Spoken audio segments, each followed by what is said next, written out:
The lord. మొదటి Timothy 3వ అధ్యాయము. ఎవడైనను అధ్యక్ష పదవిని ఆశించిన ఎడల అట్టివాడు దొడ్డ పనిని అపేక్షించుచున్నాడను మాట నమ్మదగినది.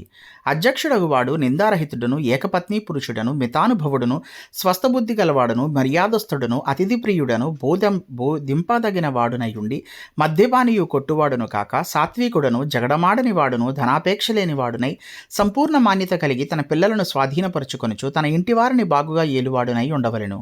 ఎవడైనను తన ఇంటివారిని ఏలనేరక పోయిన ఎడల అతడు దేవుని సంఘమును ఎలాగు పాలించును?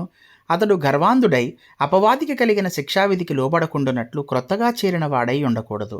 మరియు అతడు నిందపాలై అపవాది ఊరిలో పడిపోకుండునట్లు సంఘమునకు వెలుపటి వారి చేత మంచి సాక్ష్యము పొందిన వాడై ఉండవలెను. అలాగుననే పరిచారకులు మాన్యులై ఉండి ద్విమనస్కులను, మిగుల మద్యపానశక్తులను, దుర్లాభమునపేక్షించువారు నయ్యుండక విశ్వాస మర్మమును పవిత్రమైన మనస్సాక్షితో గైకొను వారై ఉండవలెను.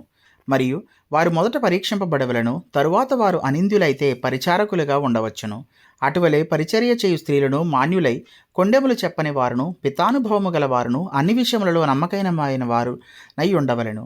పరిచారకులు ఏకపత్ని పురుషులను, తమ పిల్లలను తమ ఇంటివారిని బాగుగా ఏలువారినై ఉండవలెను. పరిచారకులై ఉండి ఆ పనిని బాగుగా నెరవేర్చిన వారు మంచి పదవిని సంపాదించుకొని క్రీస్తు యేసునందలి విశ్వాసమునందు బహుధైర్యము గలవారగుదురు. శీఘ్రముగా నీ యొద్దకు వత్తునని నిరీక్షించుచున్నాను.